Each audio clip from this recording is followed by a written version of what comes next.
Herkese merhaba. Bizi yaklaşık 100 bölümdür takip ediyorsunuz ve çok seviyorsunuz. Biz de size teşekkür ederiz. Biz büyük bir aileyiz. Sağ olun. Hamidek Nikiya Apka Baht Şükriya. Etibaringiz uçun katta rahmat. شكرا جزيلا لمشاهدتنا. Faleminderit ga tecilt yu çelaşkoni. Muchas gracias por mirarnos. Valeki spasibi čo sposteri hayate zanami. Hvala vam puno što ste nas gledali. Terima Каших Баняк, Керана Мемотом Ками. Большое спасибо, что смотрите нас. Bizi izlediğiniz için çok sağ olun. Hi everyone.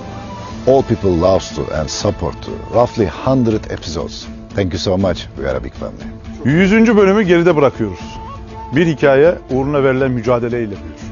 Pandeminin ilk günlerinde dünyada sete çıkabilen tek ekiptik. O günden bugüne nice zorluklara göğüs gerdik.